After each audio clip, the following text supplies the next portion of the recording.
Dominique, Robert, Eames, Ariane, Mallory, Saito sont les 6 personnages principaux du film. On est d'accord? Le film Inception, ça parle de quoi? Ça parle de rêve. Eh bien, si tu prends toutes les initiales des 6 personnages que je t'ai cités avant, eh bien, tu obtiens le mot Dreams.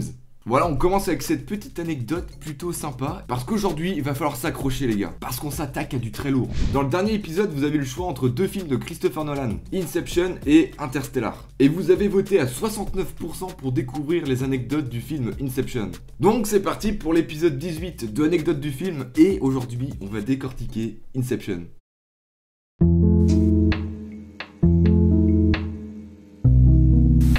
On est en 2000, soit 10 ans avant la sortie du film Inception, et à cette époque-là, Christopher Nolan, il adore les rêves, tu vois, il est obsédé par ça, et il se dit, vas-y, il faut que je fasse quelque chose avec ça. Donc il prend papier et crayon, et il commence à écrire un petit scénario de 80 pages, qui raconte l'histoire d'un voleur de rêves. Et au départ, Christopher Nolan écrit cette histoire en se disant que ça serait un film d'horreur. Mais finalement, il trouve que le rêve, de manière générale, ne peut pas être mis dans la case de film d'horreur. Il décide donc de faire de cette histoire un film plutôt orienté thriller et film de casse. Un film de casse, pour ceux qui ne savent pas, c'est quand l'histoire tourne autour de plusieurs personnages qui essayent de dérober quelque chose. Voilà, je vous dis ça parce que je ne savais pas non plus ce que c'était. Et pour écrire l'histoire, Nolan s'est beaucoup inspiré de ses propres expériences de rêves lucides quand il était ado, mais aussi avec beaucoup de points communs retrouvés dans les rêves des gens, comme la sensation de tomber. Et Nolan dit s'être beaucoup inspiré des films comme Matrix, Dark City ou encore Virtuel, qui sont des films basés sur un monde qui pourrait ne pas être réel. Il dit aussi s'être inspiré des films de Alfred Hitchcock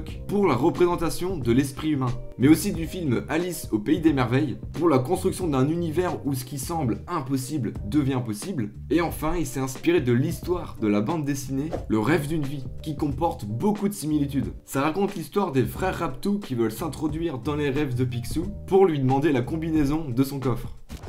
En 2001, Nolan finit de peaufiner son scénario et une fois qu'il est fini, il le présente à Warner Bros. Mais le studio lui dit, mec, t'as pas assez d'expérience, on peut pas te mettre un aussi gros projet dans les pattes. Du coup, Nolan il fait, ok, ben je vais aller m'expérimenter. Et donc, pour s'expérimenter, il réalise 7 films. Et parmi ces 7 films, on retrouve Insomnia, Batman Begins, Le Prestige et enfin The Dark Knight. Et donc en 2008, soit 7 ans après, Nolan retourne vers Warner Bros et leur dit, bah les gars, ça y est, j'ai assez d'expérience. Non seulement il dit qu'il a assez d'expérience, mais il dit que pour réaliser un tel film, il faudra mettre le budget. Parce que selon lui, dès que l'on parle de rêve, le potentiel de l'esprit humain est infini. Et donc l'échelle du film doit paraître illimitée. Et Warner Bros lui dit, bah vas-y, y a pas de souci mon petit cri-cri, on va te mettre le budget pour ton film.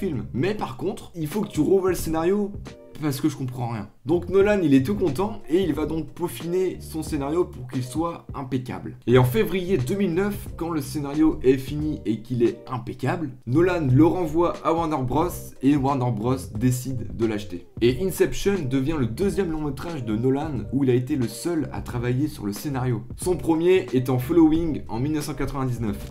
Pour le choix des acteurs, Nolan veut absolument Leonardo DiCaprio. Il avait déjà essayé de l'engager pour un de ses films précédents, mais il n'a pas réussi à le convaincre pour bosser avec lui. Mais pour Inception, Leonardo DiCaprio accepte de jouer le rôle de Dominic Cobb, en précisant qu'il est intrigué par le concept. Et Nolan dit que si DiCaprio refusait le rôle, il pensait soit à Brad Pitt ou Will Smith. Après DiCaprio, Nolan contacte Cillian Murphy et lui dit « Mec, tu choisis le rôle que tu veux ». Et il choisit donc le rôle de la cible. Après avoir envisagé Ian Rachel Wood, Emily Blunt, Rachel McAdams, Emma Roberts, Jessie Charm et Carey Mulligan, Nolan choisit finalement Ellen Page car il trouve une combinaison parfaite de fraîcheur et de jugeote et de maturité au-delà de son âge. Ah oui, et d'ailleurs le nom qu'elle porte dans le film, c'est Ariane. Et cela fait référence à la mythologie grecque. Dans la mythologie, Ariane aide Thésée à s'échapper du labyrinthe du Minotaure. Et dans le film, elle aide Cobb à bâtir des rêves comme des labyrinthes. Ah oui, et encore un truc, dans le film,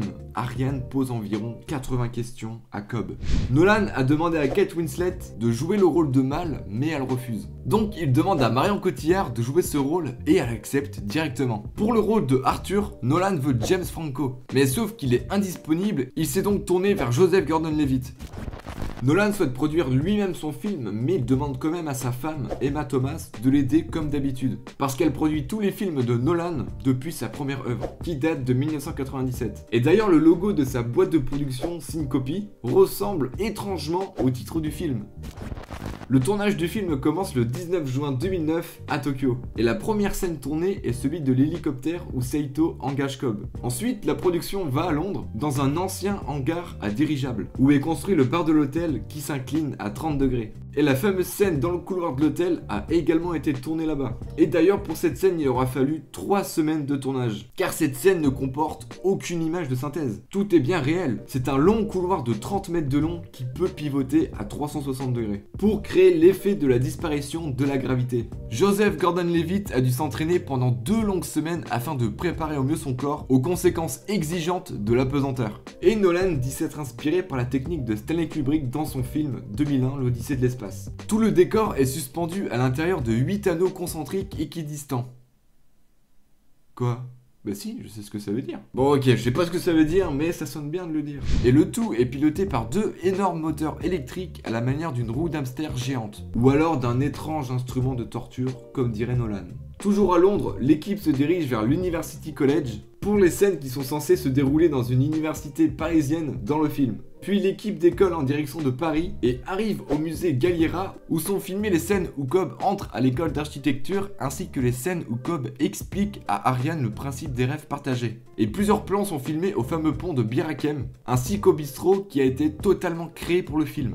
Et le petit problème, c'est que la mairie parisienne ne voulait pas qu'ils utilisent des explosifs pour la scène du bistrot. Et donc les techniciens ont trouvé une solution au problème, ils ont utilisé de l'azote à haute pression. Et 6 caméras sont mises en place pour filmer la séquence sous plusieurs angles, car ils n'avaient pas le droit à l'erreur, ils n'avaient le droit qu'à un essai. Et pour cette scène-là,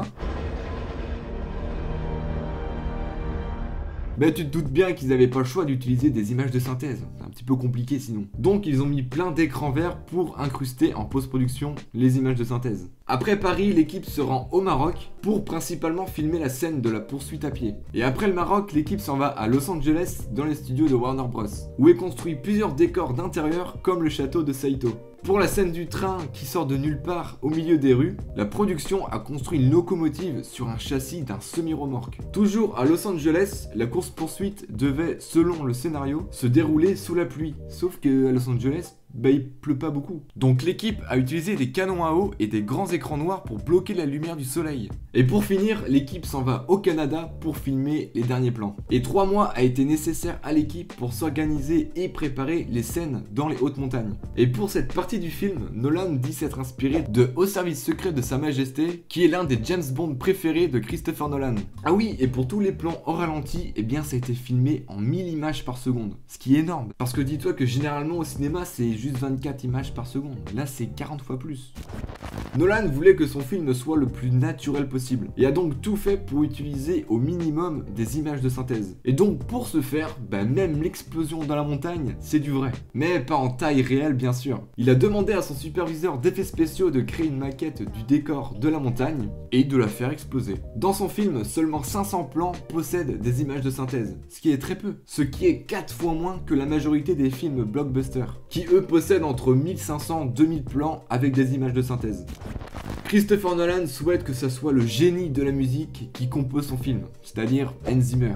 Hans Zimmer accepte parce que ce n'est pas la première fois qu'il travaille avec Nolan, mais bien la 3e fois avec le film Batman Begins et The Dark Knight. La chanson Non, je regrette rien d'Edith Piaf apparaît plusieurs fois dans le film, car elle annonce le passage à une autre réalité. Et en fait, Hans Zimmer dit que toute la bande originale du film est basée sur cette chanson, avec des subdivisions et des multiplications du tempo. Et ce qui est plutôt drôle, c'est que Christopher Nolan choisit lui-même la chanson d'Edith Piaf, et Marion Cotillard joue dans son film. Et peu de temps avant de jouer dans son film, elle a joué le rôle d'Edith Piaf dans le film La Môme, où elle a été d'ailleurs oscarisée. Et Christopher Nolan a fortement hésité à mettre la musique d'Edith Piaf dans son film, afin d'éviter le parallèle avec La Môme. Mais sauf qu'il a pas trouvé mieux comme musique et il trouvait que ça collait parfaitement, donc il a gardé la musique d'Edith Piaf. Warner Bros dépense 100 millions de dollars pour faire la promotion du film, car ils sont sûrs que le film va faire un gros carton. Ils disent que le casting est de qualité, l'histoire est originale, et que si le film ne donne rien, bah c'est vraiment dommage. En août 2009, une campagne marketing est lancée peu après la première diffusion du trailer du film, avec la mise en ligne du site officiel du film, qui contenait juste une animation de la toupie de Cobb. En décembre, le site propose un jeu en ligne, Minecraft, qui révèle, après avoir fini le jeu, l'affiche du film. En avril 2010, la campagne continue toujours, avec le site qui propose maintenant des t-shirts avec la mallette utilisée dans le film. Et un code GR est inséré dans le site qui propose un manuel d'utilisation de l'appareil. Et le jeu Minecraft propose un nouveau niveau supplémentaire qui permet d'accéder à des bonus du film, dont une bande-annonce cachée. Et jusqu'à la sortie du film, le site proposait un tas de trucs qui permettaient de promouvoir le film, comme un manuel de rêve partagé, des posters, des applications et même un comics, The Cover Job. Inception sort le 16 juillet 2010 et le jour de sa sortie, le film rapporte 21 600 000 $. Et le lendemain, le film rapporte exactement la même somme. Inception explose tout et se voit deuxième au box-office américain le premier week-end, Avatar étant en première place. Inception reçoit énormément de critiques positives et une semaine après sa sortie, sur le site de référence IMDb, il se classe troisième en tant que meilleur film de tous les temps, derrière Les Évadés et Le Parrain, avec plus de 90 000 votes des internautes. Le budget total pour le film est de 160 millions de $, et le film obtient un box-office de 833 600 000 $, ce qui fait un énorme bénéfice de 673 600 000 $, et ce qui fait de lui le quatrième plus gros succès commercial de l'année 2010 au niveau mondial, derrière Toy Story 3, Alice au Pays des Merveilles et Harry Potter et les Reliques de la Mort. Et le film obtient 14 récompenses et 20 nominations. En septembre 2010, l'équipe se rend à Rome pour faire la dernière tournée de la promotion du film. Et Nolan dit ouvertement qu'il a un petit projet dans sa tête, c'est de faire un jeu vidéo basé sur l'univers d'Inception. Alors je sais pas si c'est encore toujours d'actu, j'ai pas vu d'article qui confirmait ou non la chose, mais par contre, si ça vous intéresse, j'ai trouvé un jeu de société qui s'appelle Inceptor, qui est basé sur le film Inception. Et à ce qui paraît, les règles sont plus compliquées que le film. Ouais, parce qu'on va pas se mentir, hein, la première fois qu'on a vu Inception, on n'a rien compris. Même Leonardo DiCaprio avoue ne pas avoir tout compris au film. Voilà, j'ai fait le tour des anecdotes du film Inception. Maintenant, on va passer au vote. Et pour le prochain épisode, j'ai décidé de prendre 2 films avec l'acteur Jim Carrey. Et donc, le premier film sera ce film. Good morning! Morning! Oh, and in case I don't see you, good afternoon, good evening, and good night. Et The Truman Show sera face à... Tell you everything. Every damn embarrassing thing. You don't trust me. Voilà, donc tu votes en commentaire pour le film que tu veux, donc soit The Truman Show ou The Eternal Sunshine of the Spotless Mind. Et comme ça, moi je compterai tous les commentaires et celui qui revient le plus, ça sera ce film que je parlerai, tout simplement. N'oublie pas le petit pouce bleu si t'as aimé la vidéo et je te remercie d'ailleurs de l'avoir regardé jusqu'au bout. Tu peux aussi t'abonner, activer la cloche, comme ça tu sais quand est-ce que je sors une nouvelle vidéo. Et sur ce, je te dis à la prochaine, bon film et à bientôt.